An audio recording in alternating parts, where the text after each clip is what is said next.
Black Star Network is here. Hold no punches! I'm real revolutionary right now. Support this man, Black Media. He makes sure that our stories are told. Thank you for being the voice of Black America, Roland. Stay black. I love y'all. All momentum we have now, we have to keep this going. The video looks phenomenal. See, there's a difference between Black Star Network and Black-owned media and something like CNN. You can't be Black-owned media and be scared. It's time to be smart. Bring your eyeballs home. You dig?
It's Monday, May 18th, 2026.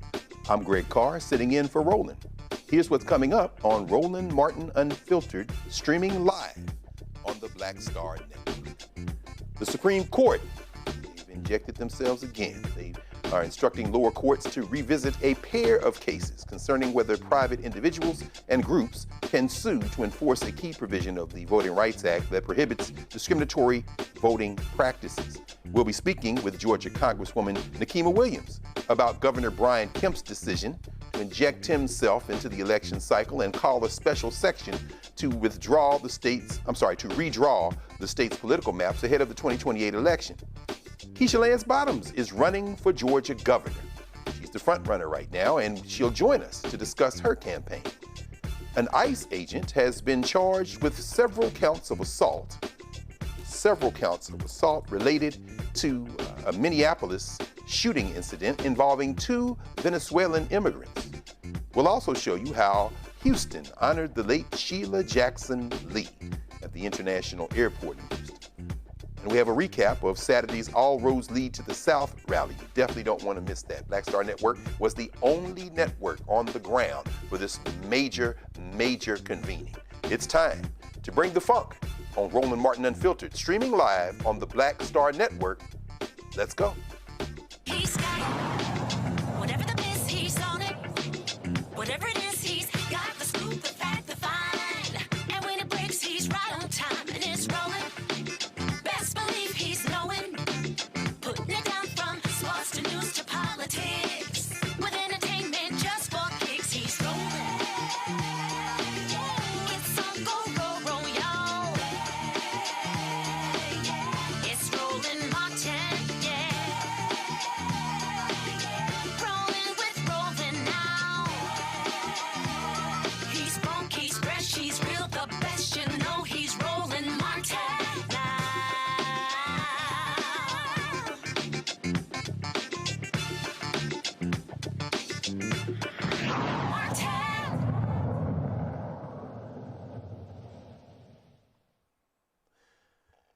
Weeks after further weakening the Voting Rights Act in the absurd Louisiana versus Calais decision, the Supreme Court declined to address a legal question that could significantly limit the enforcement of the law's remaining protections for minority voters. In an unsigned order on Monday, the court announced that it is sending cases involving state legislative maps from Mississippi and North Dakota back to lower courts for consideration, taking into account its recent ruling, as I said, in Louisiana versus Calais. The landmark decision issued in April weakened the Voting Rights Act's protections against racial discrimination and redistricting, reigniting the congressional gerrymandering battle that began during Trump's presidency and potentially affected the upcoming 2026 midterm elections, which could help the Republicans regain control, or maintain rather control, of the House of Representatives. In the redistricting cases from Mississippi and North Carolina, Republican officials have advanced a novel argument, one that indeed flies in the face of decades of federal judicial opinion making, including the Supreme Court. Here's their argument: that private individuals and groups lack the right to sue under Section 2 of the Voting Rights Act, and that only the U.S. Attorney General may do so.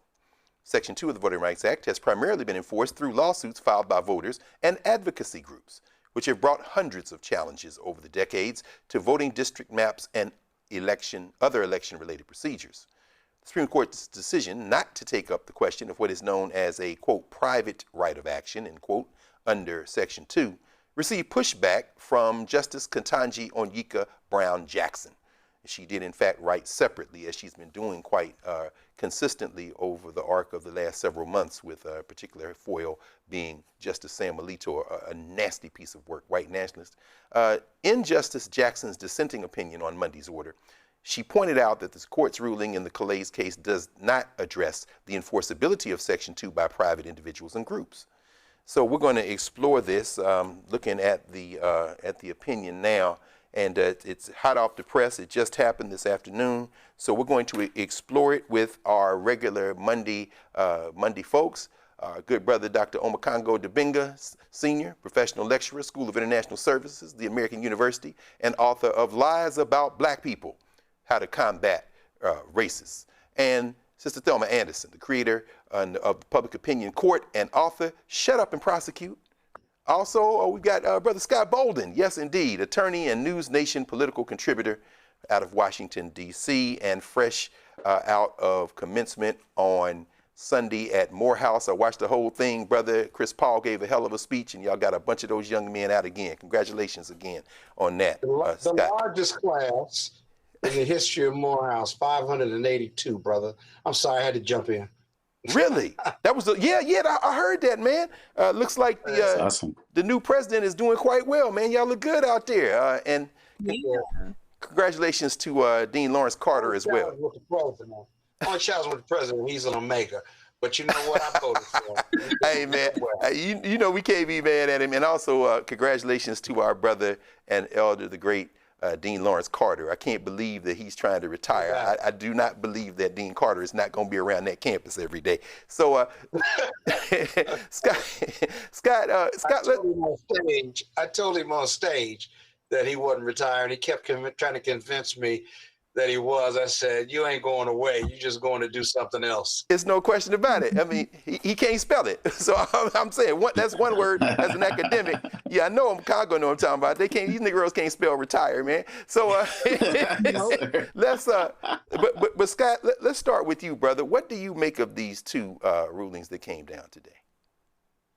Well, you know, I keep telling my Republican friends that you're changing these laws to make it harder for black people to vote in southern states primarily. They've gutted Article 2, they gutted Article 5. The Chief Justice has never liked either one of them because they believe that we live in a colorblind society, and the Michael Jacksons and the Jesse Jacksons and Ketanji and Bob Johnson and Michael Jordan make the difference, and therefore. Well, obviously that's not the case, but when they overstep their bounds, I said the Democrats are coming because your White House is creating an environment where we're gonna have elections in 2026. We're gonna have elections in 2028 unless the White House cancels them, and I keep on and praying that they won't. But that the Democrats can not only the pendulum swings, the political pendulum, and many of the acts that they've occurred, like you can redistrict for political purposes, but not racial purposes. Well, the Democrats will be able to do the same thing when they get in the majority, and that's coming. Unless Republicans think that the Democrats are never going to be in a majority again. And so they're really hurting their own case here, short-term gain, not long-term fulfillment. And with that in mind, it's a race to the bottom regarding these redistricting seats and what have you. But at the same time, it really does directly hurt Republicans and Democrats. Democrats now, Republicans later. Yes, sir. Yes, sir. Thelma, your thoughts on this? You down there in Texas, they may have overreached trying to get these new seats with this redistricting. But there's one case here, of course, the Dakota case is indigenous people, Native Americans, and they were just saying you diminished our ability, and the courts approved that new map, and here they've interfered. And then there's Mississippi, where we saw, of course, they weren't even asking for this relief. Your thoughts on these two cases? It shows how untouched and how ignorant this particular Supreme Court is in doing what they are told to do for political purposes. When you look at the rulings from the lower courts, they stated that this was racial gerrymandering for the most part. And why would you send it back to the lower court after they've already made a decision that it's race on its face? So it shows a bunch of, I would say it's not cohesive. They don't have a cohesive plan. And when you don't have a cohesive plan and when you're only one dimensional, they are tunnel vision on us. They're not tunnel vision to widen their vision to see the actual law, because they don't care about the law. Because when you don't care about the law, because you have the power, you have the numbers, you don't have to care about the law. But the short-term gain for them is more beneficial for them. But the long-term gain, they're not paying attention to that, because what I've seen, even in Louisiana, when we have this ignorant governor, we have individuals showing up in bipartisan in the masses to do a massive recall on Jeff Crow Landry. That's what we call him. So I think it's not, they're not seeing the effects, but we're seeing it on the grounds when the people who said, we put you in that office, we can take you out. Yes, indeed. Yes, indeed. I tell you, Dr. Omokongo, just looking at this and listening to Attorney Anderson, of course, it's absolutely right. The overreach is insane. Just as we were coming on the air, the news dropped about a couple hours ago, I guess earlier today, that they're trying to create a $1.8 billion, $1.776 billion slush fund, the Justice Department, to pay these January 6 rioters and others. But I'm thinking about this in the context of your work, on how to combat racism. And, just thinking about this, Jamie Raskin called it a slush fund. I heard him earlier on Democracy Now! Are they just, at this point, your colleague, of course, at American over there at the law school, are they overreaching now to the point where this is going to be diminishing returns, as Scott said? What's your opinion on these decisions and where it fits in the landscape? Well, I think when we talk about, combating racists and combating racist stereotypes and why our work matters, it's important to call a thing. While so many people are calling this a slush fund and the like, we should also call it reparations. It is reparations for these white insurrectionists. That's exactly what Trump is trying to do. It's what he's always been wanting to do. And now he's created the means to do that. And so one of the things we have to be mindful of is calling a thing a thing. And this is all connected. We're literally sitting here talking about the man who runs the government taking one department he's in charge of and suing the other department that he's in charge of, and they say, oh, no, I'll just take almost $2 billion to do what I want with it. And most people, the Republicans, of course, are not saying a thing. Many of these news outlets are barely saying a thing about it. So we have to be mindful of it. And then when you wrap it around back to this case as it relates to the Supreme Court, it's like Justice Ketanji Brown Jackson was saying, it's like we should have, just resolved this case so that there's no ambiguity. And as one of our dear colleagues here, Thelma, likes to say, they're literally just playing in our faces. And in addition to their ignorance and their hypocrisy, they're also just feeling like they can do whatever they want, whenever they want. And the Trump administration is doing the same thing as well.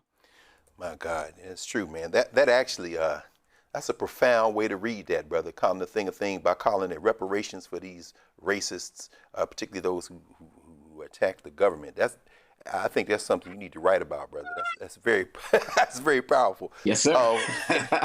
This is Roland Martin Unfiltered on the Black Star Network, and we will be right back.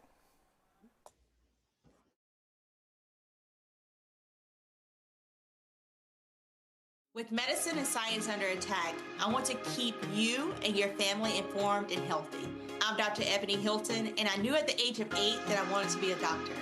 So I studied hard and became the first African-American female anesthesiologist hired at the Medical University of South Carolina since its opening in 1824.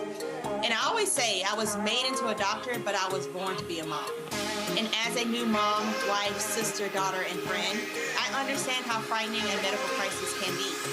I care for individuals on some of the worst days of their lives, and it's my mission to provide you with a safe space to gain clarity on issues affecting your mind, body, and soul. I recognize that there are health disparities, particularly as it pertains to race, and I want to help bridge the gap between you and your healthcare providers. Join me every Thursday for Second Opinion on the Black Star Network, where each week I'll invite experts from various medical fields to share the latest health news. We'll discuss topics such as the vaccine debate, mental and sexual health, medical bias, infertility, menopause, andropause, nutrition, and aging. Together with my medical colleagues, we aim to provide you with a second opinion. Don't miss it, Thursdays only on the Black Star Network. Hey, I'm TD Jakes, and you are watching the Black Star Network.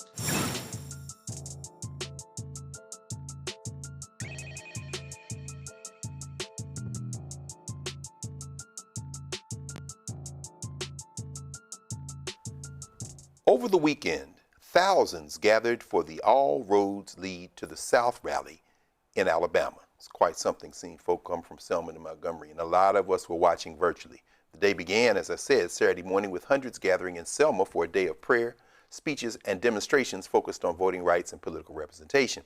More than 60 years after Bloody Sunday, folks gathered at a historic Tabernacle Baptist Church before marching across the Edmund Pettus Bridge.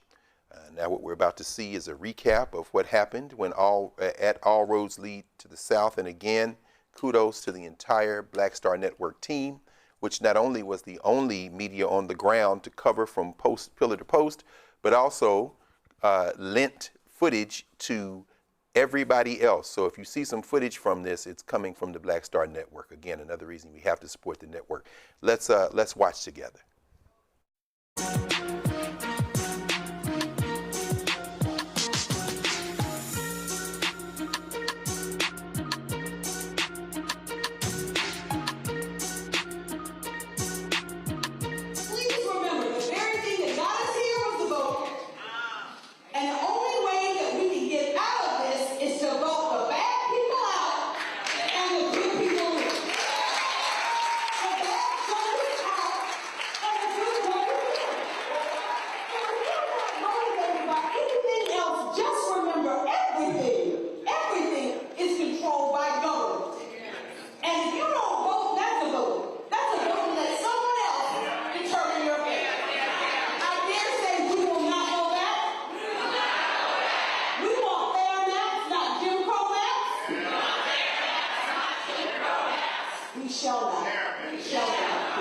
Without shame, their intention is to control the nation against the will of its people, to steal our agency, our right to fair representation, and our votes.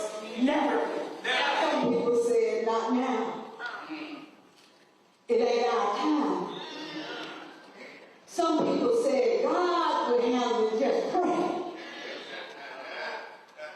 But as the prophet Fanny Rima said, you can pray and pray until you fight. But if you don't get up and try to do something, God is not going to put it in your life. My mother, my sisters, because mama would tell us often, God ain't gonna come down here and fix it for you. We forget that in the book of Genesis, God told Adam and gave him dominion over the earth to fix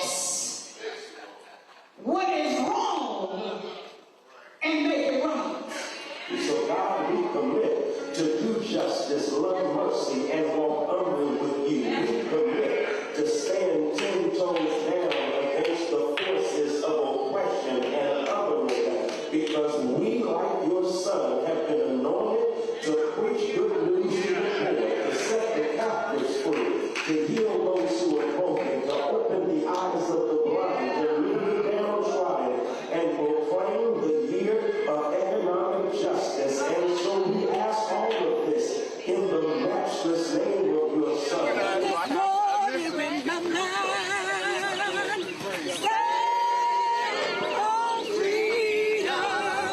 I woke up this morning with my mind. Stand on freedom. All roads lead to the south. You were with us earlier when we were inside the Tabernacle Baptist Church, which was one of the key organizing spaces here in Selma. Now we are with clergy, activists, organizers, and folks who have come out as part of a massive mobilization in response to the nationwide attacks on voting rights and black representation. All of this is a result of the Supreme Court's Louisiana versus Calais decision that completely is decimating black political power all across the South. Republicans in Alabama, this state, in Mississippi, in Tennessee, in Florida, all across South Carolina, North Carolina already gerrymandered, Missouri already wiped out a black seat, Congressman Emanuel Cleaver. Of course, this all started when Donald Trump asked Republicans in Texas to get him 5 seats, wiped out 2 black seats in that state. What we are looking at is likely going to be the largest disenfranchisement of black political power since the period of Reconstruction. And so what we have to understand that the only way to respond to what these right-wing conservatives are doing is to have the largest black voter registration we've seen since the 1965 Voting Rights Act. Let's get people engaged. Get them out to vote. Vote like your life depends on it, because it does. Well, first of all, This is about the future of America, period. Because there is no democracy for some and not for others. We have echoes now of the post-Reconstruction period, where they are drawing maps with surgical precision, just like they did in other games in the post-Reconstruction period, to deny blacks the right to vote. That is a true hit to our democracy, and it's a further decline of our freedoms. So I owe a debt. I'm a descendant of a slave that's now serving in the Senate. I owe a debt. There are martyrs of the movement. The ground we walk on was watered with the tears and blood of our ancestors. This is a question. What will we do in our time to match their courage and match their strength? And one thing I know to be true is that when we do not have a seat at the table, we are on the menu. Suppress the votes, redraw the maps, dismantle the law. That's their entire playbook. They keep running the same play because they don't have another one. I have to believe that the American people can be smarter than that. They haven't proven themselves yet, but they have to get smarter because they are picking your pockets by telling you to look at us. Did you hear what I said? I said fuck decorum. Because decorum is erasure with a gavel. Be quiet, be small, be orderly while they destroy you. And if you dare raise your voice, you're out of order. Not the harm, not the policy, but you. Let's stop pretending that this is about Democrats and Republicans, because it's not. Say it plainly. Ron DeSantis decided to arrest me. Say shame, shame, shame, shame. Ron DeSantis decided to arrest me because I wanted to schedule a meeting with him about him deciding to draw unconstitutional and illegal maps. Say shame, shame, shame, shame. The problem is politicians should not be deciding who their voters are. The voters should be choosing their representatives. And I'm going to end on this note. It is our duty to fight for our freedom. It is our duty to win. We must love and protect one another. We have nothing to lose but our chains. And all these red hats you see represent the organizers that have led us to this moment in our state. I am a daughter of the South. I am from Tennessee, the state that rushed, almost broke a leg to redraw the maps and make them more racist like they needed help.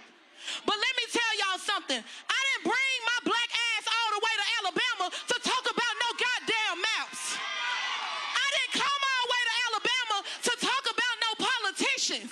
Because it's the same play that they've run before. After slavery ended and black people began building political power during Reconstruction, backlash came quickly. Laws were rewritten. Political systems were reshaped and structures of racial control were built to maintain political power, all of which we see happening today. I need us to be honest with ourselves for a minute because many of us, those systems never disappeared. Dictator known as President Donald Trump thought he could silence us. We are here because they thought they could divide us into black and white, rich and poor, southern and northern. They thought they could stop a movement. You can rig a map, but you can't rig a movement. We are here because our ancestors marched on these streets, in these halls, in this building. Last week, we walked into the Tennessee Capitol in 2026, and when we walked out, it was pre-1965. We walked out of a Capitol Klan rally with Chief Grand Wizard Cameron Sexton and Governor Bill Lee. We stand in tradition to say that we're not going to let you stand in the doorways of our democracy. That we are sick and tired of being sick and tired. That they're waging war on black folks in the South. But we know how to stand up and fight back. That we come as the children of Fred Shuttlesworth and Diane Nash and John Lewis to say that if they come for one of us, they're coming for all of us. That we need a strategy of scorched earth, that we are going to fight these Confederates because we defeated them before and we'll defeat them today. It's about fair representation. I say fair, you say representation. Fair.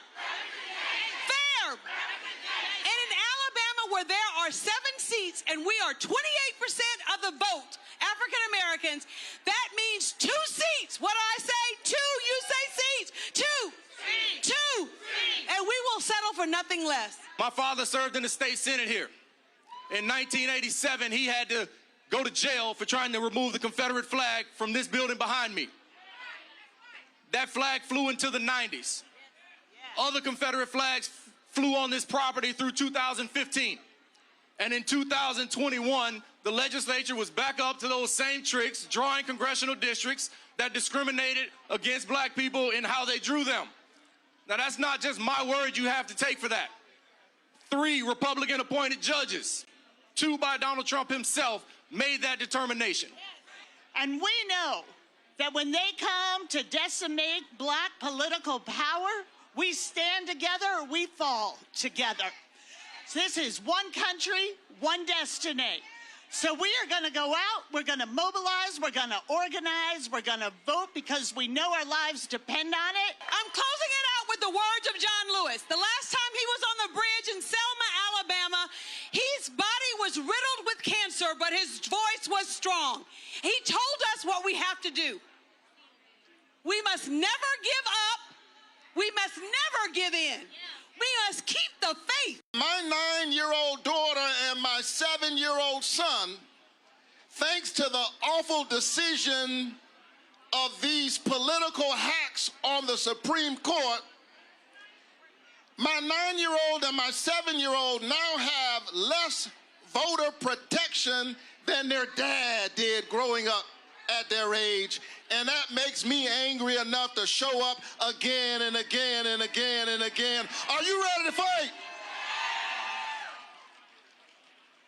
Prices of 22 million Americans, the same folk who stole your doctors are now trying to doctor the lines so you cannot hold them accountable. But we've got something for them. Come November, we're going to show up like we've never showed up before. I often say that a vote is a kind of prayer for the world we desire for ourselves and our children. And our prayers are strongest when we pray together. The black church mobilizes itself. We got 70% in the black church. And so right now, because every Sunday we have a captive audience. My thing is, you're not a member of Friendship West if you don't have both a membership card and a voter registration card. There you go. We need to be running the city, running the county, running the school district, running the state. If we're not running on that level, then all of that back in the day was just talk. And as far as I'm concerned, it means nothing now. There was no democracy in America until every human being born here was guaranteed and protected the right to vote. But we know what happened after those bus boycotts. And we know what happened on the trail to make sure that we got that legislation passed. Because with every expansion, there is an attempt at regression. This Supreme Court, under Justice Roberts, is part of that long history of regression and repression in America. What do we do in this moment? I feel helpless. What action can I take? It is time for the North to pull up to the South. It is time for New York to pull up to Alabama. It is time for all of us to come to Georgia, to Louisiana, to Tennessee, to Mississippi, and let them know exactly what they have uncorked with this injustice. They think they can draw us out of power. They do not know the sleeping giant that they just awakened. Because it is not a coincidence, and our whole... Oh, I think it's so important, because you know what?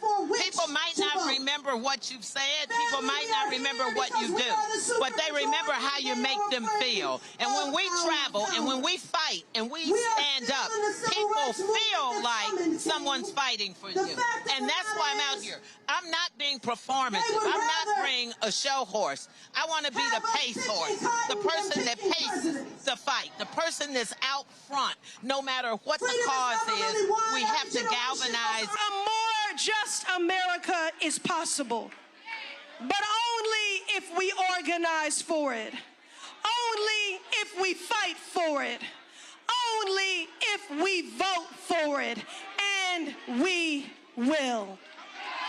The system is working just like they designed it. We got to break it. We got to overwhelm it with votes so we can break what is happening. It's no coincidence that a Supreme Court decision will come down and the former Confederate states are reacting the way they are, starting with Tennessee, Louisiana, right here in Alabama, Mississippi, Florida, now Georgia, South Carolina.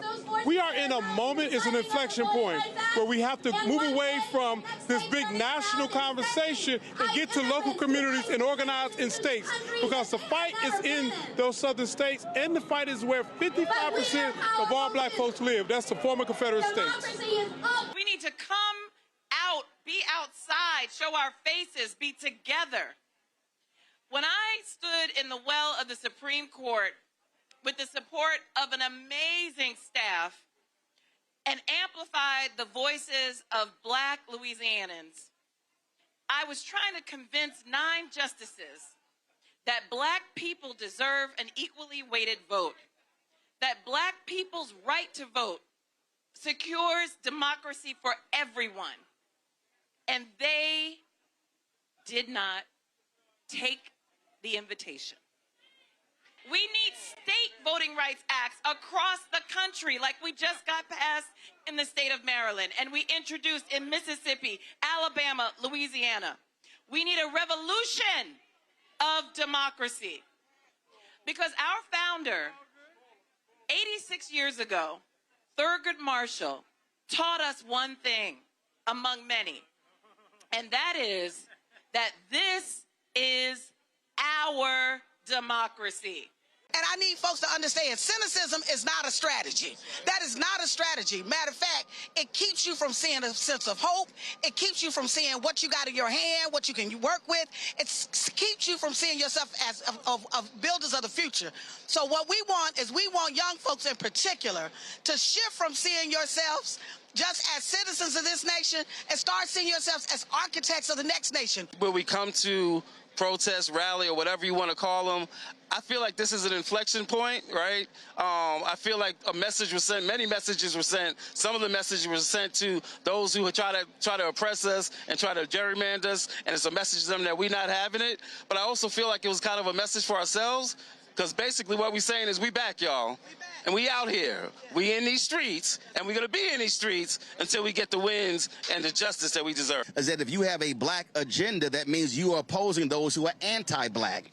And so for those of people who say, oh my goodness, this is a Democratic gathering, no, this wasn't about a D or R, a donkey or an elephant or red or blue. It was about a B, black. And so for those folks who have an anti-black agenda, that's who we are against. And so if you look at what's happening here, when you look at it, and here's the deal, the state is being taken down, the chairs are being down, litter's not going to be picked up. Now it's upon you. But we ain't got to go back that far. 2008, 2012, more black people by percentage voted for Obama than white Americans. The first time in American history that happened. And there's no coincidence that 2008 and 2012 led to Shelby v. Holder, because they were angry with that black turnout. And there's been an attack on black voters and black political power ever since then. Y'all should be able to say, go here, go here. First week, second week, third week, fourth week. So we got to be informing people, educating people, enlightening people, and connecting the dots, because the assault on black America is real. Tomorrow, on Tuesday, Malcolm X's birthday, 1 million black voters rising will hold a national kickoff call. You see the graphic there, 7:30 p.m. Eastern Time, virtual event. Supreme Court gutted the Voting Rights Act in a direct assault on black power, but black women are mobilizing and fighting back together. Black men are also mobilizing. Black people are mobilizing. Black women are leading tomorrow night, so make sure you take down that information and get that event link to participate in the call. And the following day in Mississippi, Mississippi's Day of Action will take place. That's Wednesday, the 20th, 10 a.m., beginning at 10 a.m. local time. And you see it there, this press conference following by the State of Voting Rights March, rally for our representation, media briefing, and where do we go from here post-rally strategy session? Let's go back to our panel. I'm on, you know, as the young people, as the young people would say, Thelma, I'm not gonna lie. I'm gonna tell you who, I'm not gonna lie. I was fired up listening to the young sister Tequila Johnson out of the Equity Alliance. I am with her 10 toes down. I don't care about no goddamn maps. I'm not worried about, and what Latasha said, we have moved from citizenship to nation building. I'm ready to fight somebody right now. Any thoughts about what we just saw, Thelma? Can't hear you, sis. Hold up. Well, she's on mute. Maybe muted. Yes, ma'am. Yeah, I was. There we go. There we go. Yeah, because I know I hear you screaming, so I figure she must be on mute. Yeah, you know, I'm ready because I'm amped up because I love the disruptors that are coming to the front. We have an opportunity to amend or avenge our ancestors for all of the hard work, the blood, the sweat, equity that they put for us to have the rights that we have today. So to see so many of, I will call them millennials, that are coming to the front and taking up space in order for us to occupy and show solidarity and stand in spaces that are going to afford us the right to go and continue to push so that our rights are not continuing to be fluctuated or affected.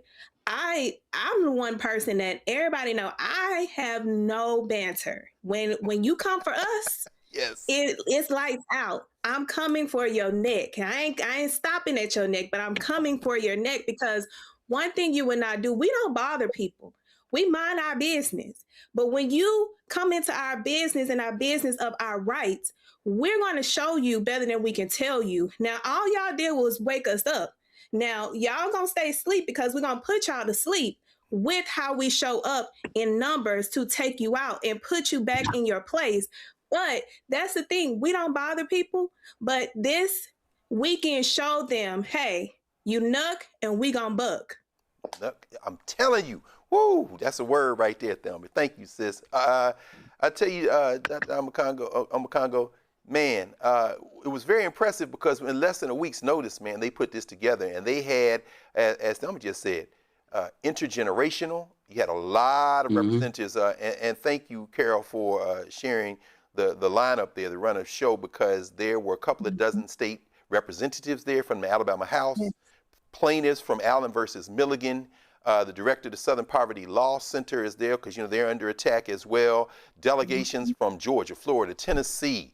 Then a bunch of advocacy folks, people like Maya Wiley was there. We saw Janae Nelson there, who of course argued the Calais case before the Supreme Court, and she was there from the from the Legal Defense Fund, the basically Legal Defense Fund. And it was so very impressive, brother. Your thoughts as not only a historian, but as a kind of cultural observer and commentator, what do you make of this convening, and how do you place this in the longer arc of our struggle?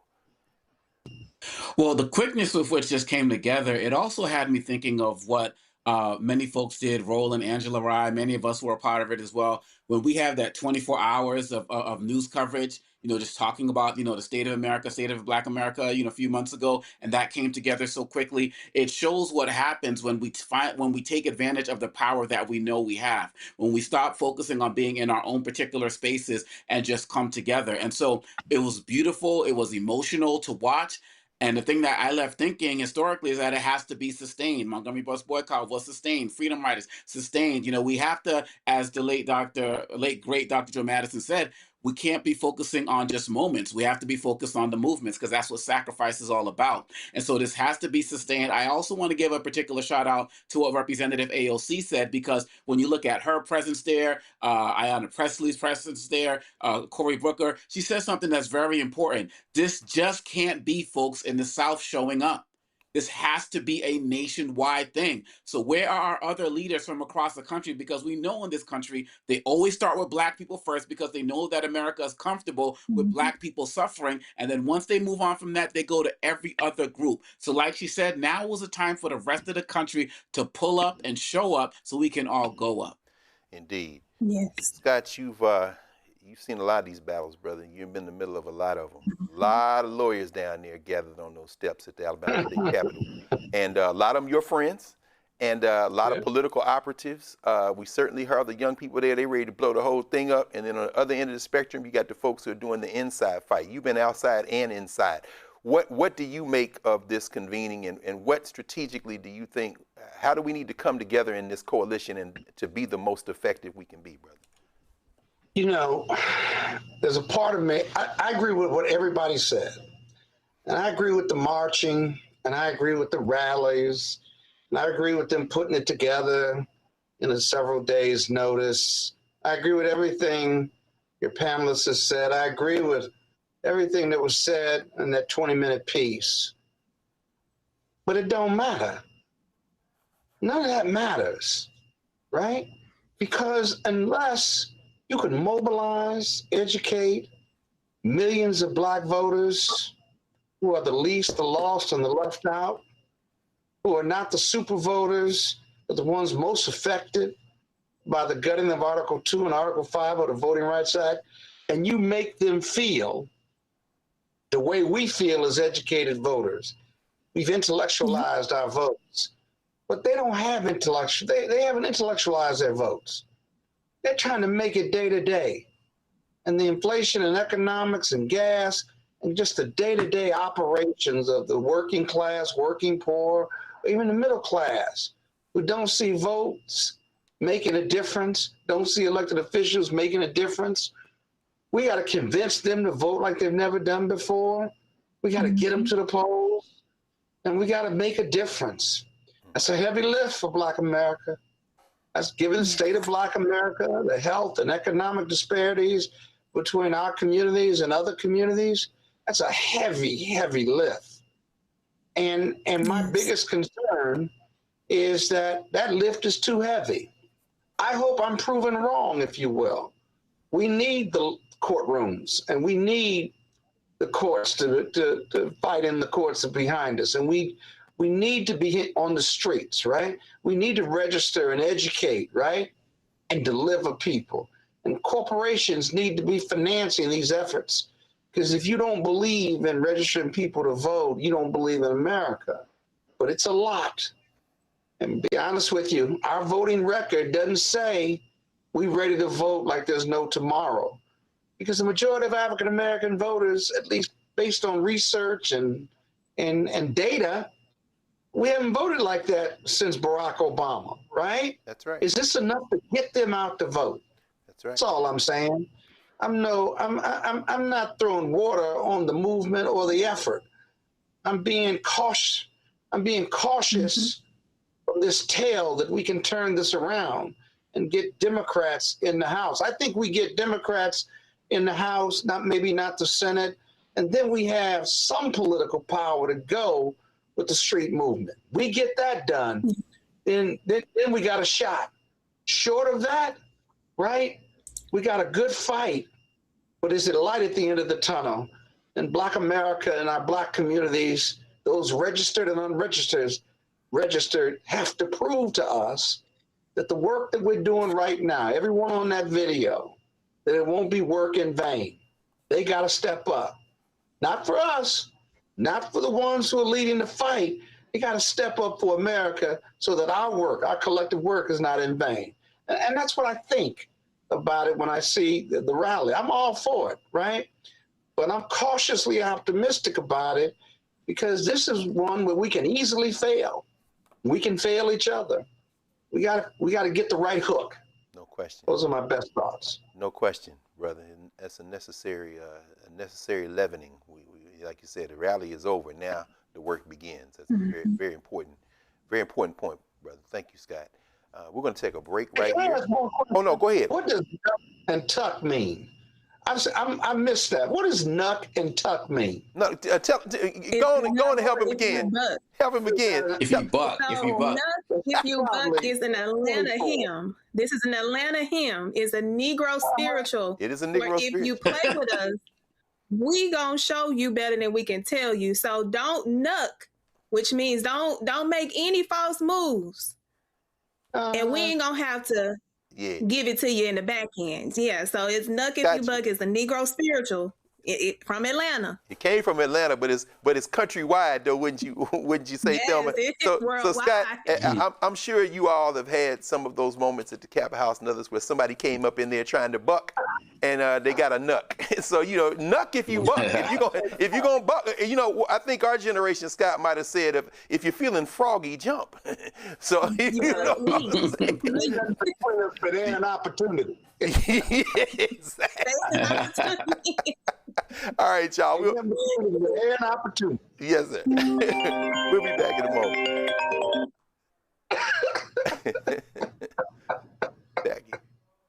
I'm Brittany Noble, Midwest-born, HBCU educated with experience in newsrooms across the country. Well, I've teamed up with Roland Martin to bring to you The Breakdown. This isn't just news. It's our stories, our voice, our community.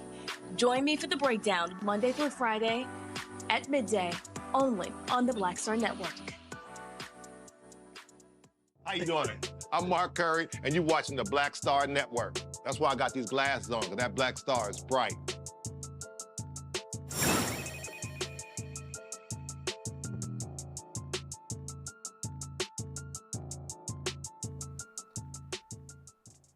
All right, coming up right now on Roland Martin Unfiltered, let's take a moment to think about our recent ancestor, the late Congresswoman Sheila Jackson Lee. She gets honored, and in a moment we'll be talking with Keisha Lance Bottoms, who's running for governor of Georgia. Your support's critical to what we do. You can support us via Cash App using the Stripe code in the bottom left-hand corner. You can also help us with credit cards. Use the same thing. PayPal's R Martin Unfiltered. Venmo is RM Unfiltered. Zelle at RolandSMartin.com. Rolling at RolandMartinUnfiltered.com. If you're old school, and we know we have a lot of old school supporters by the mail that comes in here, you can send checks and money orders. Don't do like my mama used to do, which is fold up them bills in the paper, typing paper or something, and put it in. No, don't send the cash money through the mail. But the other things you can send them. Payable to Roland Martin Unfiltered, P.O. Box 57196, Washington, D.C. 20037-0196. Stay with us in a moment. Oh, okay. So we'll continue. Let's look at this in Houston Terminal E at Bush Intercontinental Airport. Forgive me for cursing there. It's officially been renamed to honor late Congresswoman Sheila Jackson Lee. Jackson Lee spent nearly 30 years in Congress representing Texas's 18th congressional district and was well known in Houston and across the nation for her efforts to advance civil rights. She also led efforts to make Juneteenth a federal holiday. Also, she took up the mantle after the late John Conyers to push for the passage of H.R. 40, the reparations legislation. Very important figure. I was talking about her the other night with Brother Demario Solomon Simmons, one of our regular panelists here on Roland Martin and one of the Unfiltered and one of the real proponents for reparations out of Tulsa, Oklahoma. Representative Jackson Lee's husband, Dr. Elwin Lee, thanked everyone who made the renaming possible. Wow. To look out and see this crowd. Amazing. Absolutely amazing. Y'all mind if I take a picture? I want to remember this.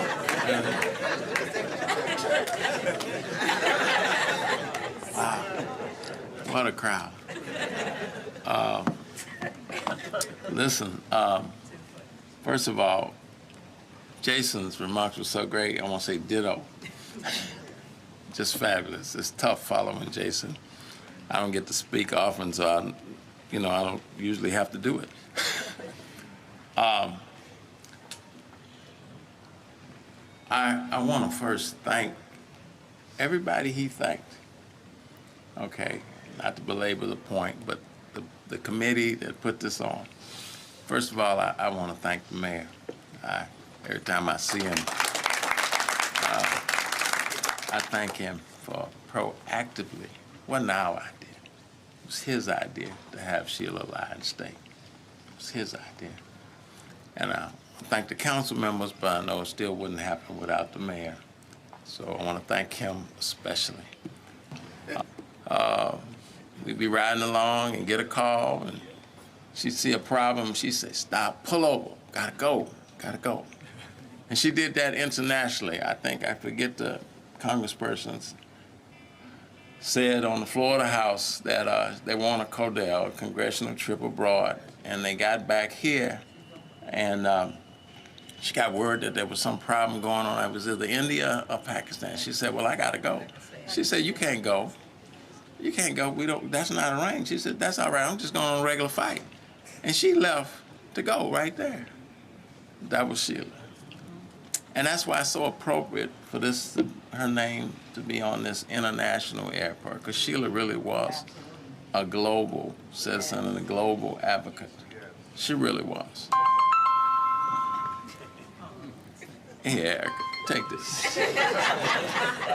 I don't know what to do with it. She really was. And, you know, I would be at home and holidays and income baskets and things from the president of this and the king of this and the prime minister of that. And I would just be in awe. I would literally be in awe. And she went to all these countries, but she didn't just go. She went with a purpose. That's right. She met people so that she could help people from our area. And when people had issues all over the world, they would call her, and she could get it done. She could get it done. I saw it. I mean, when they started, Prime Minister started calling one, I won't name who it was, asking her on political issues, I said, wow, it's like that. And so she really did have it like that. She did. She didn't wear it on her sleeve, but she did. She helped people move around out of difficult situations. And so she was just literally unbelievable. And since her passing, people are constantly telling me stories after stories after stories. And my admiration and love and affection and just grows and grows at the greatness of Sheila Jackson Lee. So, in closing of my brief remarks, I say brief because my son is watching me. I know he's telling me to shut it down, Dad. Again, I want to thank all of you for this event, all you did to help her all those years, and we are very appreciative. Thank you very much. Beautiful words there. The ancient Egyptians would say good speech. Representative Jackson Lee joined the ancestors in July 2024, a little more than a month after announcing she had been diagnosed with pancreatic cancer. Very highly appropriate to have that international wing name for her. We will be right back after a brief break here on Roland Martin Unfiltered on the Black Star Network. Back in a moment. This week at the Black Table, we discuss a place, an idea, a dream, and a reality that everybody on the planet should know about. A place called Mound Bayou. What about black people creating their own country, not from the outside in, but from the inside out? That's next on the Black Table, right here on the Black Star Network. Hi, I'm Swing Cash, Basketball Hall of Famer, and you're watching Black Star Network.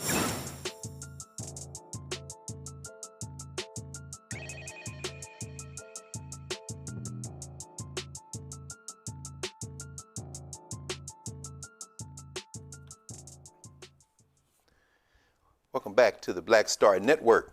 It's election time around the country, and the Peach State is no different. Former Atlanta Mayor Keisha Lance Bottoms is the front runner on the Democratic side of the Georgia governor's race. She already has her eyes and sights set on the November election. Her competitors, of course, in Tuesday's Democratic primary hope she won't get enough votes to avoid a runoff in June. If she clinches the primary, she'll have to face one of these Republicans. You see them there, a bunch of money being shoveled in on the Republican side. And we are very happy that she joins us now, Keisha Lance Bottoms. Welcome to Roland Martin Unfiltered. Sister Keisha, how you doing? I'm doing great. Thank you so much for having me. Always, always. Saw a picture of you walking to the polls there, accompanied by two strapping, fine young men. I'm assuming those are two of your boys taking you to the polls.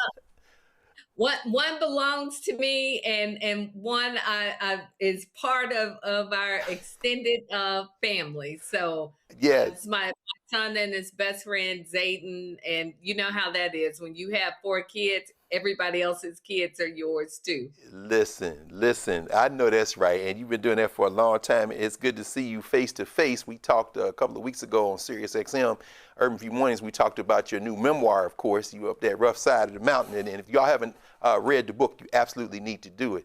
But we are in the middle of the election battle. Give us an update. Well, what's the lay of the land now? Early voting's over. Election day's tomorrow. Where are we in the process? So it's been very encouraging to see that we've already passed early voting record numbers for turnout. Early voting ended on Friday, and as you know, that's in spite of all the obstacles that have been put in the way, from removing drop boxes to reducing the time of early voting, to reducing the number of weekends that people can early vote, et cetera. And what I feel on the ground is that people are realizing the power of their votes, that their voices are reflected through their votes. So it's just been this very quiet determination, steady drumbeat of people showing up to vote. We're going to see what happens on the election day tomorrow. But it's most encouraging in the state because, as you may recall, back in November, we flipped 2 statewide seats, Public Service Commission seats, one electing an African-American woman. First time that's happened in this state in a very long time. So I'm encouraged. We've been moving around the state. We were in Statesboro, Waycross, Valdosta, Columbus, Macon, Augusta, Albany, Gay, Georgia, and I'm sure I'm forgetting some places, but it's been great to be on the road, and just, we're excited about tomorrow. It is quite striking, Madam Mayor. I mean, looking at, as you say, the numbers, 57% of the ballots cast so far have been in Democratic primary, just reading from the Times article I was mentioning. And as you said, it's outpaced the 2022 primary election by almost 20%, by a fifth. And, we're talking about all this gerrymandering stuff. We certainly see Governor Kemp trying to inject himself in this thing on the Republican side, at least when it comes to the Senate seat. But the numbers do seem very encouraging. I mean, we've been talking a lot about gerrymander, but for folks who I'm assuming everybody knows, but then again, I've had to answer a few questions over the last couple of weeks by people who might not be clear about this. You mentioned the Public Service Commission there. This is not, gerrymandering doesn't affect this race, right? This is a statewide race. Why are you optimistic that this continued surge, this surge that we see in Georgia, is really going to continue the momentum that we saw with Stacey Abrams, for example, in 2018, when she came very close? And how encouraged are you by these early numbers, and what does that tell you about this kind of energy that is coursing through the South, but certainly there in Georgia? Well, I'm encouraged because, of course, we want the momentum going into November. It is our hope and our prayer that we make it through tomorrow without a runoff. I was flipping online, scrolling online at our local newspaper. I see that the billionaire Rick Jackson's running ads against me. So he's already said he's going to put everything he has to try and stop me. So we don't want Republicans to have the opportunity to interfere in our primary. And then we've got to be as strong as possible going into November. So the earlier we consolidate, the better for all of us on the Democratic side. And just as it relates to even these maps, there are a lot of people who don't understand the technicalities of what's happening with these maps across the country. My daughter said to me, my 15-year-old daughter, that she didn't understand everything that was happening. And I said, well, if you don't understand it, a lot of people don't. So, we've tried to talk to people in the most basic terms as possible so they will understand what it means for their day-to-day lives. We released a voting plan last week named after Congressman John Lewis, who was my congressman, Senator Leroy Johnson, who was the first Black senator in Georgia to sit after Reconstruction, to be seated after Reconstruction. In that, I've talked about vetoing maps that dilute minority participation, also extending the ability for people to present legitimate identification in order to be able to register to vote, to have same day voter registration in this state, and a number of other things that we think can help us strengthen the right to vote in this state. But at the end of the day, Republicans are going back into session in Georgia. Governor Kemp has called a special session. It's not a whole lot that we can do to stop what will happen this year. But at the end of the day, the power is in our vote. And there is an opportunity for any changes that come this year to be changed come January, when, God willing, I'm elected governor and we're able to flip some of these House and Senate seats in our state. Yes, ma'am. Turnout so critical to that.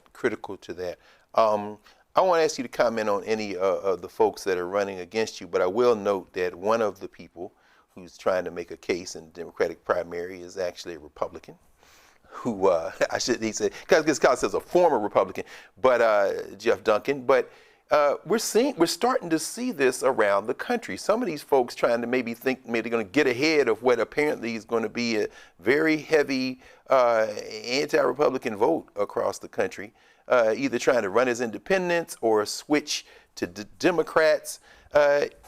Is that a strategy that you think is going to be a winning strategy as people are trying to avoid what might be a wipeout across the country?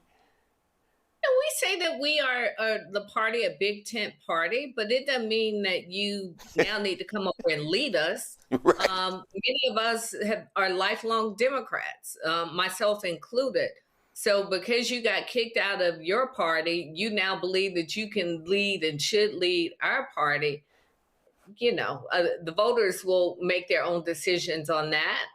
But especially when you were a part of the party that's responsible for so many of the things that we're running against right now. Yes, there were Republicans in this state who would not expand Medicaid in this state.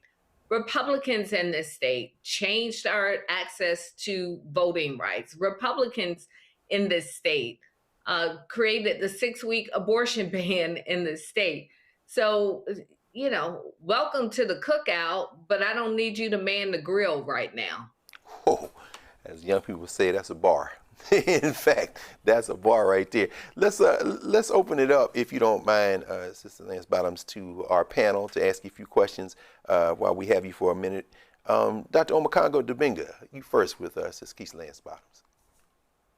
Well, first of all, Mayor Bottoms, congratulations on your continued success and just your incredible career devoted to the community.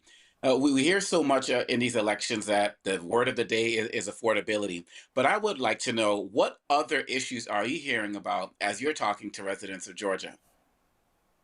Yeah, affordability is that number one issue that we're hearing. Also, again, this refusal to expand Medicaid. In the state, 9 rural hospitals have closed in Georgia. So people are really facing a lot of challenges related to access to healthcare. Even when I was in Augusta yesterday, there are plans to roll back some of the beds at one of the bases in Augusta. So that's top of mind. Something I'm hearing from young people quite a bit, access to mental health services or lack thereof. Mm-hmm. Many young people are very cognizant and comfortable talking about their challenges with mental health and saying, I'm not okay. The slogan, it's okay not to be okay. They're asking about that. How can I access mental health services for myself? How can I do it for family members? So, and literacy, that's another issue. Quality schools in this state. And just support for caregivers. That comes up quite a bit as well, with so many people in the sandwich generation caring for younger kids, caring for aging parents, and not having access to support services that can make things a bit easier for them is another issue that comes up quite a bit. Thank you, Omekongo. Sister Thelma Anderson, please, with Keisha Lance Bottoms. Any questions? Good evening, Mayor Bottoms. I'm super excited to be able to ask you a question because let me tell you, I was in them comments fighting for my life making sure people don't come for you last week because I had to get them together and I got them together. But I wanted to ask you specifically, we're talking about community and the issues that individuals are facing, especially the voters, with affordability, school, mental health, safety, elderly. After being mayor of Atlanta and then going to Washington, what made you decide, based on the frustration of your community, to run for governor? Because we know that when it comes to African-American women, they think this is a big feat for us because they don't want us to be in power. But what made you become selfless in saying, I want to run for governor, I want to be the change maker, I want to show my community that we can get back on track? Thank you so much for your question, and thank you for going to bat for me. I really appreciate you. Thank you. And I've said I don't mind the criticism, but don't lie on my name. I do mind the lie, so I appreciate your helping to straighten the record out. For me, it really was about the day after the presidential election and praying about what I would be called to do in this season. And I was just looking in my journal this morning at some notes that I had written November 24, where I asked God for guidance on what I would do in this season. Did I need to go back into elected office to make a difference? Could I continue to be comfortable, or was I called to step back into the ring? And obviously the answer was that I was called to step back into the ring. I know what it's like to have to stand up and fight against this administration. I know how important leadership is in tough times. So that's the reason I'm back in the ring. Life was comfortable in many ways after I left the White House and had entered the private sector. But I want to be able to look my family and my community in the eyes and say, in this moment, I did everything I possibly knew to do to try and make a difference in the fight on behalf of the people who often don't have a voice. And that's why I'm running. Absolutely. Thank you. Thank you, Thelma. And for those who want to read more about how you really work through this with your family community, I really do encourage you all to get the rough side of the mountain because you're very open and candid about how you've worked through those politics. I'm deeply appreciative. Brother Bolden, Scott Bolden with Keisha Lance Bottoms, please. Hey, Mayor Bottoms. Good to see you and talk with you. I have to declare that I'm a contributor to her campaign more than once, and will probably contribute again. And I'll claim that the Democratic primary will be yours, at least as a political prognosticator. But my question is, once you get the Democratic nomination, Georgia is still seen as a red state. You're going to be running against a Republican. It's been decades since there was a Democratic governor of Georgia. And so can you talk about the three things that make you believe and your team believe that you can win this gubernatorial race against a Republican nominee that arguably will be running in a reddish purple state? How's that? I'll say that. Yeah. Well, thank you, Scott. As always, I'm appreciative of your support, and for everybody who's not in Georgia, you can still support from afar. That's right. I'll tell you, Scott, what we know is that right now, Georgia is solidly purple. It's the reason we currently have a Republican governor and we have 2 senators who are Democrats. So I would put us more in the purple category, trending blue. I mentioned the encouraging election results from last November, where we elected 2 Democrats statewide for the Public Service Commission. That's usually a race that doesn't get a lot of attention. There was a huge turnout then. And it goes without saying, I know that I am the best candidate. But my personal credentials aside, we're looking at the data and we're looking at the way the state is trending. It's the reason that Republicans have gone into overtime to try and curb out access to the right to vote. We know that when we're seeing record turnout across the country, we've already seen it in Georgia for early voting, that we can anticipate that really is an indication of things to come. Donald Trump's a great motivator for people, not just on the Republican side, but also on the Democratic side. People realize what's at stake when he's in the White House, and it tends to up our turnout on the Democratic side. So you want Donald Trump to come campaign in October, November of this year in your gubernatorial race. Does that help you or hurt you, in your opinion? Well, he's already here. He is already running okay. that he filmed in the Oval Office supporting Lieutenant Governor Burt Jones. So for those who may not be aware, on the Republican side, Burt Jones is the sitting lieutenant governor, election denier, all the things that Trump loves. He was the presumptive nominee until this guy, this billionaire, Rick Jackson, came out of nowhere, got in, and it really has upended the primary on the Republican side. So they are now battling it out for Trump's favor and words of affirmation. But Trump's already given it to Burt Jones. All of his ads are featuring Donald Trump and how he's already endorsed him. So his presence is already here. Okay, I got you. All the best. Thank you, Scott. Appreciate you. Madam Mayor, you should come down, celebrate with us tomorrow too. No, that's right. I just left Atlanta. I was down there for a week with Morehouse's graduation and some board work we were doing. But I got folks, me and Tiffany, for you in D.C. That's all right. Madam Mayor, bright and early, the polls open in the morning. Any last words for those who are out there who are registered to vote and who didn't early vote and who need to get off that couch, who are watching tonight? Any last word for those folks who are getting ready for tomorrow?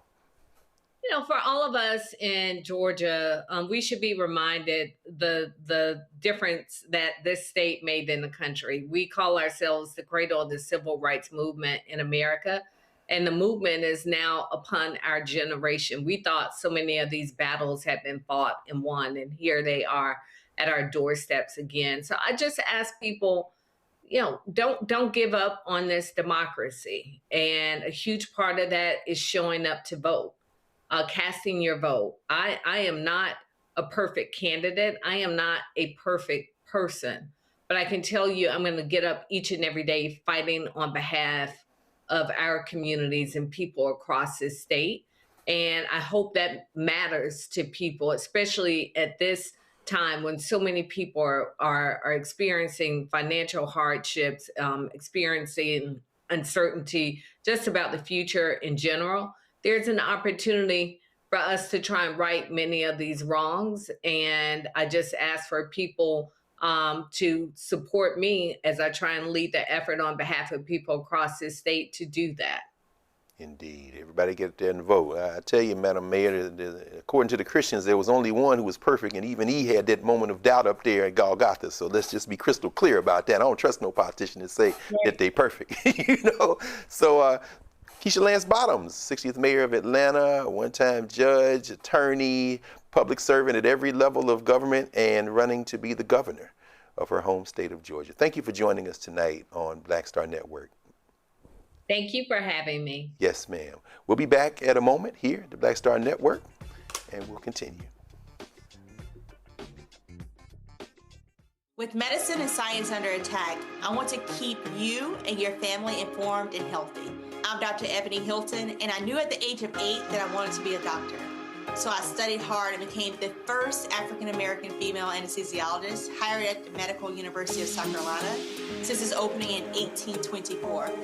And I always say I was made into a doctor, but I was born to be a mom. And as a new mom, wife, sister, daughter, and friend, I understand how frightening a medical crisis can be. I care for individuals on some of the worst days of their lives, and it's my mission to provide you with a safe space to gain clarity on issues affecting your mind, body, and soul. I recognize that there are health disparities, particularly as it pertains to race, And I want to help bridge the gap between you and your healthcare providers. Join me every Thursday for Second Opinion on the Black Star Network, where each week I'll invite experts from various medical fields to share the latest health news. We'll discuss topics such as the vaccine debate, mental and sexual health, medical bias, infertility, menopause, andropause, nutrition, and aging. Together with my medical colleagues, we aim to provide you with a second opinion. Don't miss it, Thursdays only on the Black Star Network. What's up? It's Talib Kweli. I'm CEO. This is the Black Star Network.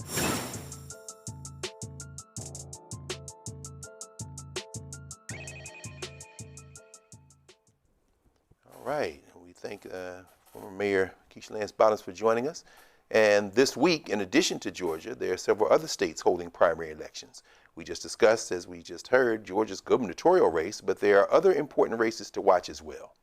Georgia is one of the most crucial battlegrounds where high-stakes contests for both the House and Senate could significantly impact key midterm elections. Voters in Alabama, Idaho, Kentucky, Oregon, and Pennsylvania also head to the polls tomorrow. The results may also serve as a measure of Trump's influence over the Republican Party, especially following a Louisiana primary over the weekend that highlighted the risks of challenging him. In Louisiana, kind of nasty piece of work there. Senator Bill Cassidy, remember him, the medical doctor who said he shouldn't have voted for Bobby Kennedy Jr., but you were standing up and saluting the MAGA flag, weren't you, Senator? Well, he lost the GOP Senate primary to a Trump-backed candidate after voting against Trump during his second impeachment. So, yeah, there's a lot going on. We see Thomas Massey under attack in Kentucky as Donald Trump continues to rally the white nationalist party. Thelma, these primaries that are going on all over the country, particularly given what we just saw out of Alabama and listening there to Mayor Keisha Lance Bottoms, you know, if we get out there and participate, do you have some hope that perhaps we can have some kind of impact on what is clearly an all-hands-on-deck moment for the white nationalists of the Republican Party? Absolutely. I, without a shadow of a doubt, think that we will have the impact that we deserve by mobilizing and making sure that we get to the polls. When I speak specifically of Louisiana, and even though this is not an election, when we're talking about the recall, when I'm seeing bipartisan, Black, white, Hispanic, Asian, all nationalities showing up to sign a recall petition because they are sick and tired of being sick and tired. That shows me that we can get to the polls and also vote these people out, because this is not what democracy is. This is not what this country stands for today outside of who is in the White House. We don't stand for that. So when I'm looking at these primaries and having hope, yes, I have hope, but with hope, we got to do the work. We got to be the voices behind the initiatives, pushing the stories, pushing the candidates, pushing the information so that individuals can be informed, educated, and equipped when we are going to the polls to make sure that we are voting the right people in and the wrong people have to go. Absolutely, absolutely. Dr. Omekongo, yeah, it's Alabama's lined up, and people just really seem to be, too many people just conceding that these are red states. They're not red states. They're under-organized states, and certainly now there's this talk around the country, people saying we shouldn't be sending our children to these SEC schools to play sports. It's very interesting how the climate is changing. How, in your mind, is tomorrow's primary, how do those primaries play into this talk that is rising in the country that we absolutely have to get involved in this? Well, Roland says on the show regularly that if we vote our numbers, so many of these states that are red might flip blue, but at least would go purple. And so it's really a numbers game as it relates to us. You know, the great Bayard Rustin said, you know, we protested because we didn't have the right to vote. Once you have the right to vote, you don't need to protest. And so we kind of going off of what was said earlier from Scott about, you know, his skepticism or concern about whether these rallies will do anything. It's supposed to be both and, you know, not either or. We're supposed to get out to protest and motivate more people to get out and vote. And we have to be able to see this now. Yes, there are a lot of disaffected affected white people and people upset with Trump and, him saying, I don't care about people's finances and the like. But we have seen time and time again that many white people will not vote Democrat and won't vote for black people. And so we have to rely on us. And connecting with what you're talking about, this national movement, about where we are right now, talking about the players in SEC schools, my issue with that is, I agree that that should be an issue, but why just the black athletes? Like, why do we have to just put it on them? What about the white athletes? What about the indigenous one? And on top of that, why just the college athletes? What about the professionals? Anyone hollering at the Memphis Grizzlies about why they playing there? What about entertainers? What, these big time musicians? What about conferences? This needs to be an all hands on deck approach. I mean, we can go back to Marlon Brando making, anti-racist comments about anti-racism way back in the day, sending an indigenous woman to accept awards for him. I mean, we can't just expect only black people to stand up in this moment. That's not how we got here. Of course, we have always been the leaders of this fight, but other people have to get involved as partners. And so I think it's not fair to just put it on these black college athletes. Everybody should have skin in the game as it relates to protesting these schools, including the fans that go to the games and support them as well. Absolutely. I'm glad you raised that. The National Bar Association is meeting in July in Nashville, my hometown. So they may not be able to cancel that, but there'll be some hell raised in Music City in the summer. I mean, that's a very expansive read of that, and I think that's dead on the money. Yes. So you're watching Roland Martin Unfiltered here on the Black Star Network, and we will be right back.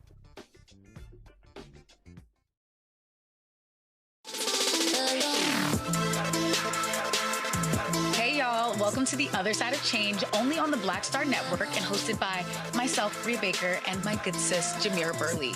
We are just two millennial women tackling everything at the intersection of politics, gender, and pop culture.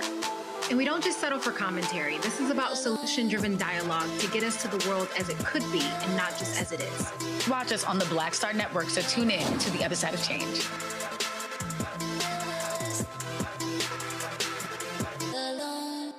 On next, A Balanced Life with me, Dr. Jackie, a relationship that we have to have. We're often afraid of it and don't like to talk about it. That's right, we're talking about our relationship with money. And here's the thing, our relationship with money oftentimes determines whether we have it or not. Balancing your relationship with your pocketbook, that's next on A Balanced Life with me, Dr. Jackie, here at Black Star Network. I'm Brittany Noble, Midwest-born, HBCU educated with experience in newsrooms across the country. Well, I've teamed up with Roland Martin to bring to you The Breakdown. This isn't just news. It's our stories, our voice, our community. Join me for The Breakdown, Monday through Friday at midday, only on the Black Star Network. I'm Ryan Wilson, CEO and co-founder of The Gathering Spot, and you're watching Roland Martin Unfiltered on the Black Star Network.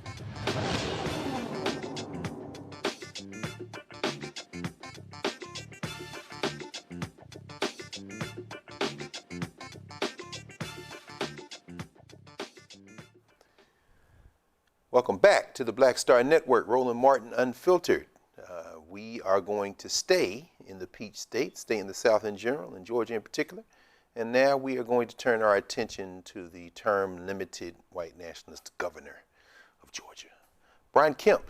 He's called a special legislative session for next month to redraw the state's electoral maps and address voting system issues following, well, what he calls voting system issues, following the Supreme Court's Calais decision, which we've talked about a couple of times tonight, which limited the use of race as a predominant factor in redistricting and effectively altered protections under the Voting Rights Act. The session is scheduled to begin on June 17th, one day after the scheduled runoffs for the May 19th primary election. Kemp says any new maps will not affect the 2026 elections, but will be implemented for the 2028 election cycle.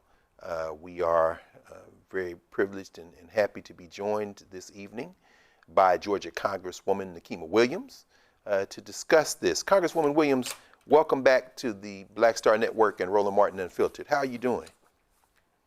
I want to say good, but with all of the stuff going on down here, I want to tell you the truth because it ain't good right now. I'm here and I'm glad to be in community with you. No question. Ain't nobody mad, Congresswoman Williams. Listen, with all of the ancestors running through your spirit, I don't think they're ready for what you got. Right, For. I got to come and speak the truth tonight. No question. And I see up over your left shoulder that collector's edition of the Montgomery story, that comic book. It took me forever to get that Martin Luther King comic book. So I know you got all hands on deck over there over your shoulder.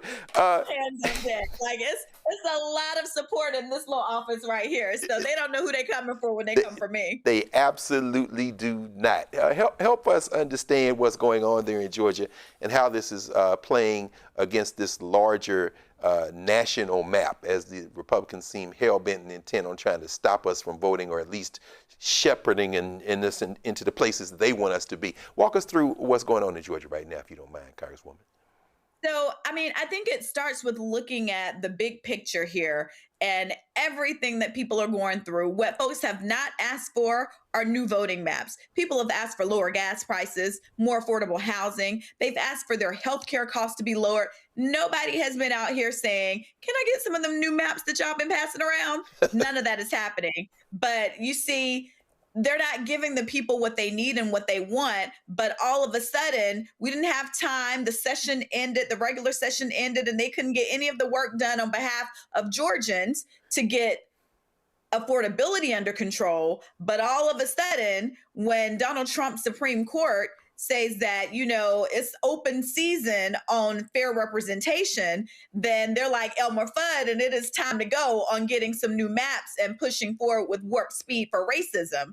And that is what we're seeing right now. Because, and if you think back to Texas, they told the people of Texas that your maps, you know, they might not be constitutional, these new maps and the redistricting, but we can't do anything about it because it's too close to an election. Voting hadn't started, nothing, but we can't change the lines because it's too close to the election. But now here we are, and you look at Louisiana, they literally just said, oh, forget it, that your election was scheduled for May 16th.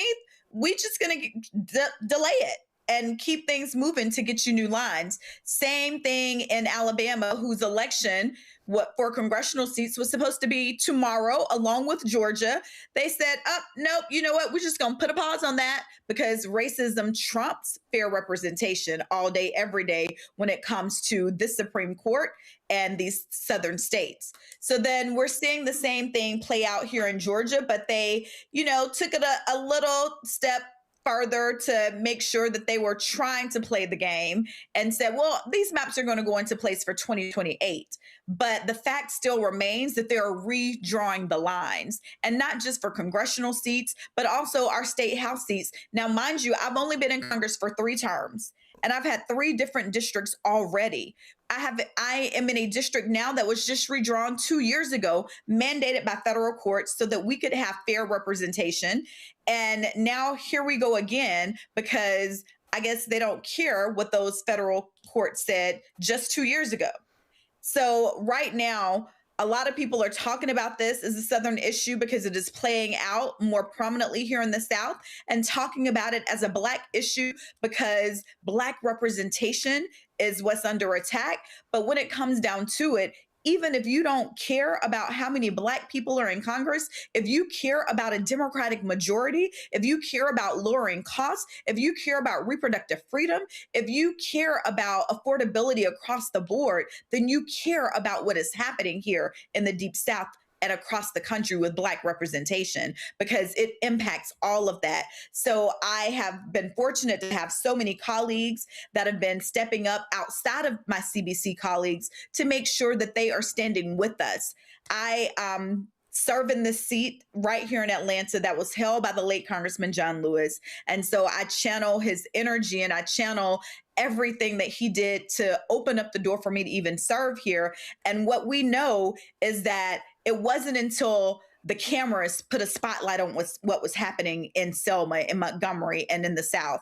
And that is when things started to change. So we got to keep organizing. We got to keep the conversation up. We've got to keep having shows like this to bring attention to what is actually happening and telling the truth. Because what you'll hear is this other narrative that, well, who said anything about not being fair? But it's a bunch of crap, because at the end of the day, if you are willing to just say, because of partisanship, you can do whatever you want, when you know that looking around party lines at most Southern states is synonymous with race, then that tells you everything that you need to know.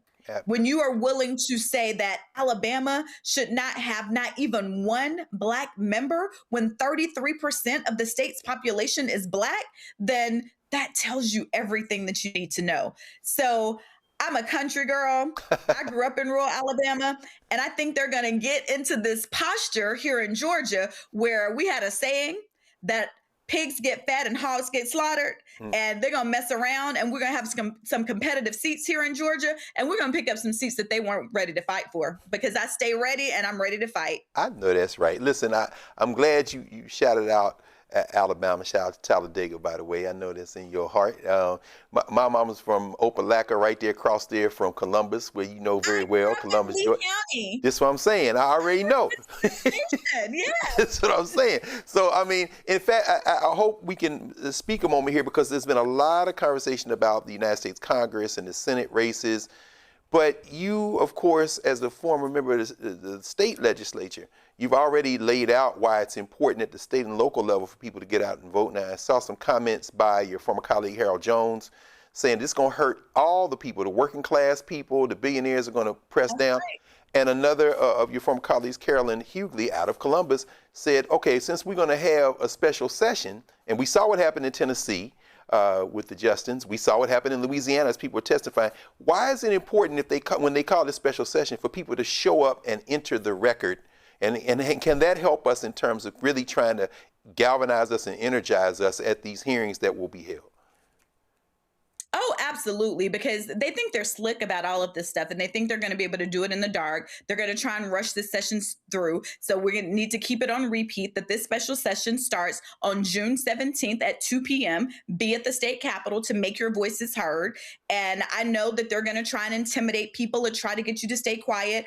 I was arrested in the state capitol while I was serving as a state senator. I remember. Because I was standing with constituents that wanted to be heard. So we know the intimidation tactics, but this is our modern day civil rights movement. So it is our time to step up and find a way to get in the way. So when you show up, you got to pack out the committee rooms to make sure that they know that we're not just sitting here and allowing this to happen silently, quietly. We have to bring attention to what is happening in these rooms that they think they're going to do behind closed doors. And imagine this, they've called a 3-day special session. It starts on June 17th. They'll go June 18th, and June 19th is when they're proposing that they're going to pass these maps. They are going to diminish Black representation in the cradle of the civil rights movement right here in Georgia, the district that was represented by John Lewis, the birthplace of Dr. King. They're going to do this on Juneteenth. Imagine that. That's how much we mean to them. That's how much Black representation means to them. And we cannot be silent while it happens. No question. Well, I agree with your colleague, Hakeem Jeffries, on this. The idea that, as you said, y'all think y'all gerrymandering, but y'all about to mess around and create a dummy mander if we get out there and vote our numbers. That's so right. That's a beautiful thing. In fact, we just got to get out there and make it happen. Dr. Omekongo Dibinga, any questions for Congresswoman Nikema Williams? First of all, Representative Williams, we're just so happy that you are there carrying on the legacy of Representative Lewis in all of your fire and spirit and energy. We've been talking about all aspects of what's happening in the South tonight, but we haven't spent much time talking about corporations. What are you hearing as it relates to corporate responses? I mean, we saw with Georgia a few years ago and they're moving the All-Star game and things like that. Are you hearing any support from anybody in the corporate spaces as it relates to support for protecting voting rights? So, it's been eerily quiet. And we're going to get through this primary tomorrow. And once we start seeing what these maps are going to look like, we need corporations to stand with us. Atlanta has had a history of people stepping up and making their voices heard. And we've had a history of corporations here, especially our homegrown companies that have stood up for civil rights and stood up for voting rights. And so as we get through this primary tomorrow and the special session is looming, then we are going to be calling on people to stand with us, because this is about fairness. This is about democracy. This is about fair representation. It's not about Democrats or Republicans as our president and as our governor would like for you to think. That's not what this is about. This is about fair representation, and we need every company that counts on Black dollars and Black businesses to stand with Black voices and Black voters. Indeed. Thank you, Dr. Okongo. Thelma Anderson, questions, comments for Sister Nikema Williams.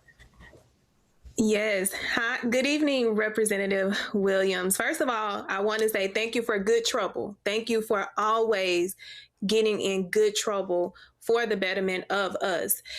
The question that I do have for you on the side of these special sessions that are coming up in June, and speaking to the individuals that are going to come, how important it is for them to make their claims known and their issues known for this special session and these redrawn of the maps that is taking away representation for minorities, specifically African Americans, and how creating that record could eventually be used to show intent, because they redefine what intent is. And we know intent ain't never been used the way that the Supreme Court has used it now. So can you speak to individuals who are coming on why it's important for them to use their voice to let these individuals know that this is not okay? So I think that goes back to how I remind people that we have to fight this in Congress. We have to continue to introduce legislation so that we can get this new civil rights bill passed and get the John Lewis Voting Rights Advancement Act passed into law. That's how we fight in Congress. But we also have to fight this in courts. And that's where this record comes in and the community comes in. The community has to show up so that we have a record to take to court to show what is happening, what these lines mean, and pointing out all of the things that they're going to try to sweep under the rug and do behind closed doors. It is incumbent upon voters to show up, use their voice, to ask the right questions, to make the right points, so that we have a record to go to court with, to remind them exactly what they were doing and try to create this narrative. Because this new decision, while it didn't say, well, we're going to get rid of the Voting Rights Act, it made it much harder to prove that someone was doing anything with racial intent. So we're going to have to make sure that we are doing even more to jump through these hurdles to prove that we were discriminated against and our representation was impacted. So showing up, making sure that you put the questions on the record, make the points on the record, it's critically important as we can continue to fight this in the courts, in Congress, and in the community. So critically important. And thank you for raising that, Thelma, and for answering it in that way. Representative Williams was talking with the director of the John Lewis Center at Fisk earlier this last week, Sekou Franklin. He was making the point that it isn't just about raising your voice in these hearings, it's about entering the record so that these judges can't say that nobody pushed back. That's a critical tactical point. Representative Williams, we know you're on the clock, so we let you go. Next time, I hope we'll get a chance to have you talk about your great aunt. I would love to hear you talk about Arthurine Lucy, because indeed, what runs through your veins is cold blood. If y'all don't know who Arthurine Lucy is, you look her up. Representative Williams gonna come back and talk about her, and y'all got some homework. So we got a lot to talk about, because the way they're trying to destroy the Department of Education to get rid of the protections that Black people have had, just so that we could go to schools of our choice, and what my aunt went through to integrate not just the University of Alabama, but public institutions of higher learning across this country. It is the time that we're in right now is so reminiscent of everything that she fought for and why we must continue to do this work. And we cannot be silent in pushing back and doing it. Absolutely. And the University of Alabama needed to be integrated. And that does not move away the fact that Arthurine Lucy came out of Miles College. So let's be crystal clear about that HBCU background, no question. So Selma first. Selma, and then that's right, Selma University, that's right. Come on now, double barrel HBCU, no question. Representative Nikema Williams, it's really a pleasure. University of Alabama for her master's degree. Exactly. And now, is it true she and her daughter graduated the same day? Yes. So my cousin Grazia, she actually went to undergrad at the University of Alabama, and Auntie Atharine finally walked across the stage. Was it 91? With Grazia to wow. Grazia got her undergrad degree because they had put her out. Yes, they expelled her, so they overturned the expulsion, and she walked across the stage with Grazia. You know what? Black women are undefeated, and we add your name is on that list as well. So, Representative Nikema Williams, thank you so much for joining us, and we hope you join us again soon. And we're gonna keep up the good fight. The 17th of June, right? 17th of June. Yes, ma'am. We got work to do. No question. Thank you. Roland Martin Unfiltered. Yes, ma'am. Roland Martin Unfiltered will be right back here on the Black Star Network. Back in a moment. With medicine and science under attack, I want to keep you and your family informed and healthy. I'm Dr. Ebony Hilton, and I knew at the age of 8 that I wanted to be a doctor. So I studied hard and became the first African-American female anesthesiologist hired at the Medical University of South Carolina since its opening in 1824. And I always say I was made into a doctor, but I was born to be a mom. And as a new mom, wife, sister, daughter, and friend, I understand how frightening a medical crisis can be. I care for individuals on some of the worst days of their lives, and it's my mission to provide you with a safe space to gain clarity on issues affecting your mind, body, and soul. I recognize that there are health disparities, particularly as it pertains to race, and I want to help bridge the gap between you and your healthcare providers. Join me every Thursday for Second Opinion on the Black Star Network, where each week I'll invite experts from various medical fields to share the latest health news. We'll discuss topics such as the vaccine debate, mental and sexual health, medical bias, infertility, menopause, andropause, nutrition, and aging. Together with my medical colleagues, we aim to provide you with a second opinion. Don't miss it, Thursdays only on the Black Star Network. Hey everybody, I'm T.D. Jakes, and I want to encourage you to watch Roland Martin Unfiltered. It'll blow your mind.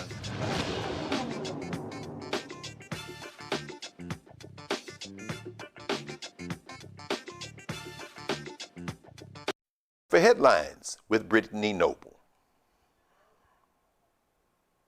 Effort is currently underway to contain a growing Ebola outbreak. Starting this week, the U.S. government is evoking Title 42, a public health law used during the COVID-19 pandemic to restrict entry for some travelers coming from affected regions. The World Health Organization has officially declared the outbreak in the Democratic Republic of Congo and neighboring Uganda a global public health emergency, following reports of hundreds of suspected cases and more than 100 possible deaths. Health officials indicate that the outbreak is being driven by the rare strain of Ebola, which currently has no approved vaccine or treatment available. The CDC states that the immediate risk to the United States remains low. Doctors emphasize that Ebola spreads through direct contact with bodily fluids, and symptoms may include fever, muscle pain, rash, and internal bleeding. Well, male access to the abortion pill mifepristone can continue for now. On Thursday, the Supreme Court temporarily set aside a lower court order that had blocked abortion providers from prescribing the widely used drug through telehealth and mailing it to patients. Well, the Supreme Court's unsigned decision ensures that patients nationwide will continue to have broad access to the drug while litigation is still ongoing, challenging the Food and Drug Administration's relaxed policy for obtaining mifepristone. The state of Louisiana brought this case. Conservative justices Samuel Alito and Clarence Thomas both dissented from the decision. The order came after a federal appellate court earlier this month reinstated an FDA rule requiring that mifepristone be dispensed in person. Two pharmaceutical companies that manufacture the drug, Danco Laboratories and GenBio Pro, both expressed concerns that the ruling caused confusion and chaos for patients, abortion providers, and pharmacies. They urged the Supreme Court to block the lower court's decision and allow patients to continue to obtain the pills by mail. Well, a black teen from Indianapolis has his name cleared after body cam footage contradicted police claims that he pointed out a gun at officers.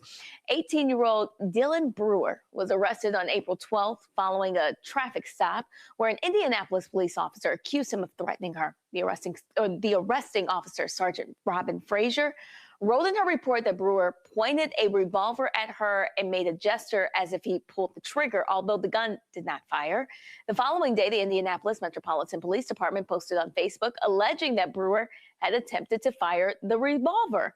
Well, just 4 days later, the Marion County Prosecutor's Office dismissed the case after reviewing the body cam footage and concluding that there was no evidentiary problems.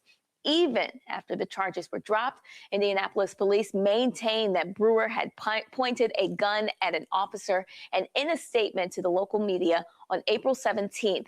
However, this narrative quickly fell apart after police publicly released the body cam video, and a judge reportedly granted the defense's motion to dismiss all charges, stating that body-worn camera footage does not support the allegations in the probable cause affidavit. And controversy surrounding a high school play with a slavery theme on Chicago's South Side has resurfaced following the release of video recording by NBC5. In February of 2025, students at Carver Military Academy performed Journey Back to America as part of the school's Black History Month programming. Well, the play, written by a faculty member, depicts slavery and includes a slave auction scene in which Black students were cast as the chattel, while Hispanic students took on the roles of the auctioneers and the buyers, with audience members even participating in the bidding. The performance drew immediate criticism from teachers, parents, and the public, but the complaints were reportedly overlooked. The recently published video has sparked renewed questions about the appropriateness of the play for students. One of North Carolina's oldest historically Black colleges and universities is facing significant financial challenges and is now dealing with new damage due to a break-in.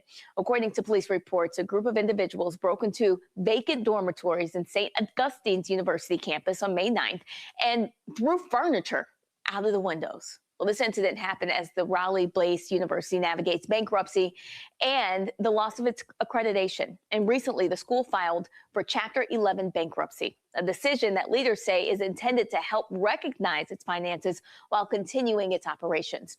Court records indicate that the university owes between $50 million and $100 million to creditors, and school officials have stated that these financial difficulties are making it challenging to secure the campus following the break-in. The cost of boarding up the broken windows is estimated at around $4,000, while repairing the fencing could cost about $10,000. Expenses at the university cannot cover without borrowing more money. During this last week's bankruptcy hearing, a judge approved an emergency $200,000 loan to help the university address immediate needs through June. Southern University Baton Rouge, Louisiana, honored a Black college student who died in an alleged fraternity hazing incident by awarding him a degree during Friday's graduation ceremony.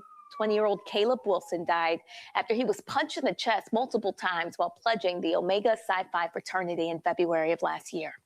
His mother and sister accepted the degree on his behalf. Following a moment of silence, Wilson's name was read aloud, which was met with supportive cheering and applause from the audience. At the time of his death, Wilson was a junior studying mechanical engineering.